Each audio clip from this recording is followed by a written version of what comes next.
Hello, dear viewer. Before starting this exciting video, please support me with a like and a subscription. Enjoy watching. The morning mist clings to the valley floor as the first banners appear on the horizon, bright splashes of color against the pale sky. At first, the garrison thinks it's a passing force, but as more troops emerge, the truth sets in. They're here to stay. Drums beat in steady rhythm, echoing off the hills. Lines of soldiers unfurl into position, forming a living wall around the fortress. The commander orders the gates barred and the drawbridge raised. From the battlements, townsfolk peer down at the tightening noose, their faces pale. The enemy begins driving wooden stakes into the earth, marking the skeleton of their siege lines. A low thud resounds, catapults being assembled. The smell of fresh pine from the timbers mingles with the acrid tang of pitch. By nightfall, the castle is a lone island in a sea of steel. A torchlight perimeter burns in the dark, a circle of fire signaling there will be no escape. Inside, the air feels heavier, as if the stone walls themselves have realized they are about to be tested. Before dawn, the stillness is shattered by the whirring scream of a hurled stone. It slams into the outer wall with a crack that echoes through every corridor. Children cry, soldiers curse. The enemy's war engines, now fully assembled, roar to life. Each impact sends a tremor through the ground, loosening mortar and shaking centuries-old stones. Archers on the walls loose arrows into the fog, their shafts vanishing into the white haze. Somewhere beyond, men scream and fall. By midday, the attackers bring forward a great wooden tower, creaking as it moves on massive wheels. Its sides are draped with wet hides to resist fire. Inside the castle, the defenders light braziers, heating oil until it bubbles and spits. When the tower lumbers too close, they pour the liquid death over its front, the hiss and crack of steam followed by the choking screams of those inside. The attack halts, but the message is clear. The siege has truly begun and mercy will be scarce. The enemy does not waste arrows today. Instead, they strike at the lifelines. At dawn, a scouting party rides toward the river that feeds the castle cistern. By midday, their engineers are at work, digging trenches, diverting the flow. Inside the walls, the well's water grows still, the sound of its trickle fading to silence. Panic stirs in the courtyard. The commander orders rationing. A single cup of water per soldier per day, half that for civilians. The enemy also severs a trade road to the south, capturing a caravan before it reaches the gates. The cries of the captured echo faintly through the hills. Food stores are inventoried, enough for perhaps 6 weeks if carefully stretched. Tonight, the enemy lights no torches. They let the darkness press in, thick and unnerving. From the ramparts, the defenders hear faint digging, undermining the walls, a silent war beneath their feet. The castle is not merely surrounded. It is being suffocated. The fourth day begins with smoke. Siege engines hurl not just stones, but pots filled with pitch and burning rags. When they shatter, the contents splatter across rooftops and courtyards. Flames leap from thatch to timber. Defenders form bucket lines, racing to douse the fires before they spread. The enemy's archers pick off anyone who lingers too long in the open. On the western wall, a ballista bolt as thick as a man's arm pierces the parapet, shattering the stone and sending a cloud of dust into the air. Birds scatter in frightened flocks, their cries mixing with the clash and roar of battle. By midday, the castle smells of smoke and scorched wood. Black streaks stain the walls, and ash falls like snow over the courtyard. That night, the wind carries the scent of burning into every chamber, a reminder that the enemy's reach now extends even into the air the defenders breathe. The battlefield outside has changed. The once green fields are now a churned wasteland of mud, splintered wood, and bodies. No one dares venture beyond the walls. Archers from hidden pits strike down anything that moves. The enemy's trenches creep closer, zigzagging toward the moat. Their sappers work beneath protective mantlets, hammering stakes and laying planks to bridge the water. From the battlements, defenders drop stones and bolts, but the attackers seem endless. For every man who falls, two more step forward. Inside, morale falters. A young soldier is caught trying to scale the wall at night, hoping to desert. The commander spares him, but his public flogging is meant as a warning. There is no way out. The castle is now a coffin, its lid nailed shut, its occupants waiting for the final blow. The food cellars are locked, guarded by 2 men at all hours. Bread is rationed to a half loaf per day, and even the soldiers chew slowly, savoring each bite. The townsfolk grow restless. Mothers barter jewelry for scraps of salted meat. Children lick the inside of empty bowls as if coaxing out ghosts of meals past. Outside the walls, the enemy displays their bounty. Spits of roasting meat, wheels of cheese, deliberately placed within view of the ramparts. The smoke from their fires drifts over battlements, rich with the scent of fat dripping onto flames. In the chapel, prayers grow louder, more desperate. Some whisper that the commander should negotiate, but others know surrender means the sack of the city. No quarter, no mercy. That night, the defenders hear the rhythmic pounding of hammers in the enemy camp. Something is being built, something massive.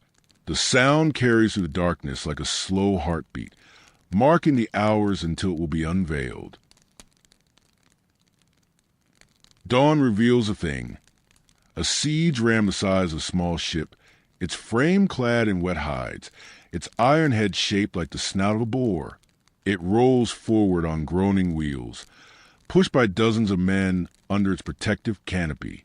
From the walls, the defenders hurl stones, bolts, and cauldrons of boiling sand, but the ram lurches on, swaying like some monstrous beast. When it strikes the gate, the sound is deafening, a deep, splintering boom that echoes in the bones. The oak holds, but cracks spiderweb across its surface. Each impact sends dust trickling down from the gatehouse rafters. Archers pick at the crews below, but the enemy rotates fresh men forward without pause.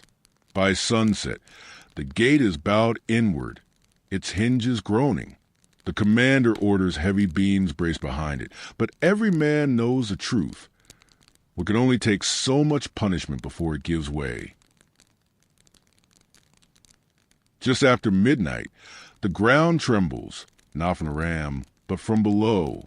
Sappers have tunneled under the north wall.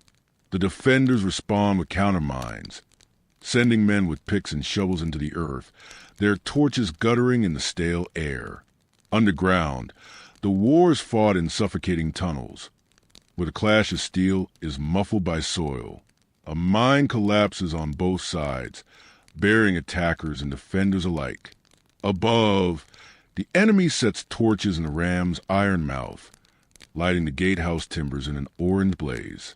Bucket lines race to douse it, but the fire's heat is searing. Men come away with blistered hands. The flames are finally smothered by dawn, but the gate is charred and weakened. The defenders are exhausted, their eyes red from smoke and lack of sleep. For the first time, silence does not follow the night's chaos.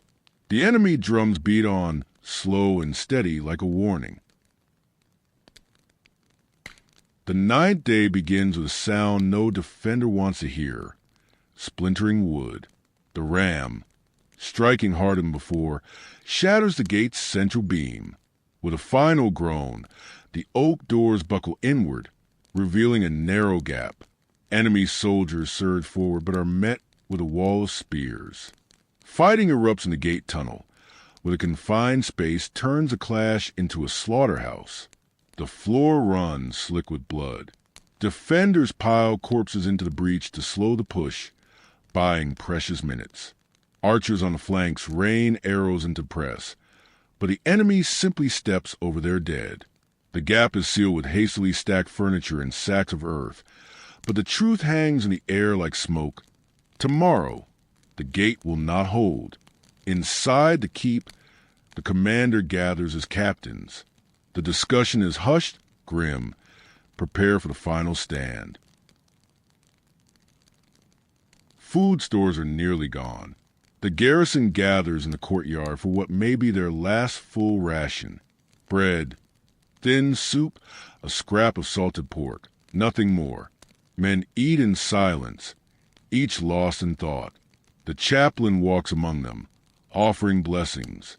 Some pray, others sharpen blades.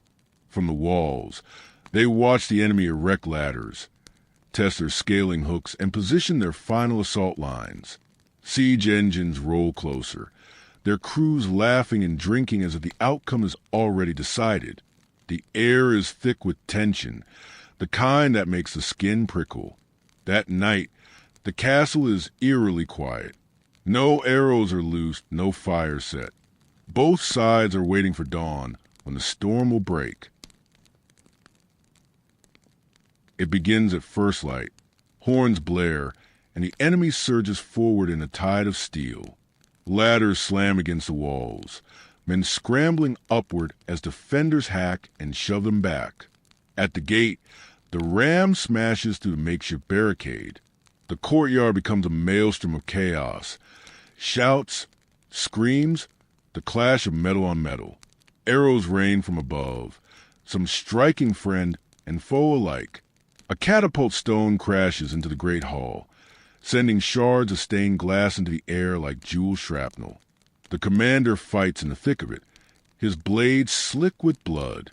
For every enemy that falls, 2 more take his place. By midday, the walls are lost. The fighting retreats to the keep, where the defenders bar the doors and brace for the final push. Outside, the enemy drums quicken, no longer steady but triumphant. The keep's doors shatter before noon. The enemy pours inside, cutting down anyone in their path.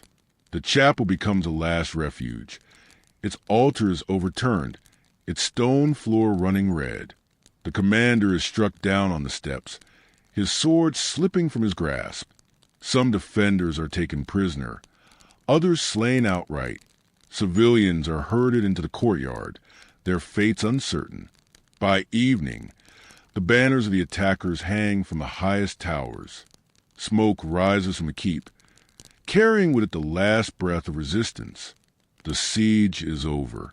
The castle, once a symbol of strength, is now a carcass picked clean. In the surrounding hills, the echoes of the battle fade, leaving only the crows to bear witness to the cost of 12 relentless days.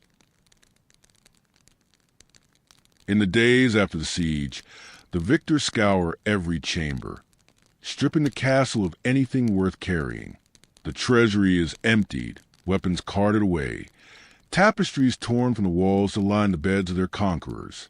In the courtyard, the dead are burned in great pyres, their smoke mingling with the mist that rolls in from a valley. The air is thick, bitter with the scent of ash and charred flesh. Crows gather on the battlements, their black shapes stark against the pale dawn. The once proud towers stand silent, their arrow slits gaping like empty eyes. But a siege leaves scars beyond the stone. Those who survive carry the memory like a shadow that clings no matter the season. Mothers remember the hollow eyes of their children when the bread was gone. Soldiers recall the sound of the ram breaking the gate, the moment they knew their fate was sealed. Even the victors are haunted. Some dream of the screams that rose from the tunnels, the suffocating darkness where sappers met in blind combat beneath the earth. Centuries from now, historians will count the siege among many. Another date, another name in a long ledger of conquest. But to those who lived it, the 12 days were not numbers on a page. They were an eternity of fear, hunger, and unending assault. The castle will be rebuilt, perhaps stronger, perhaps grander, yet the ground beneath it will always remember. For in every siege, the earth itself becomes part of the battle, soaking in the blood, swallowing the cries, and keeping the truth long after the last stone has fallen.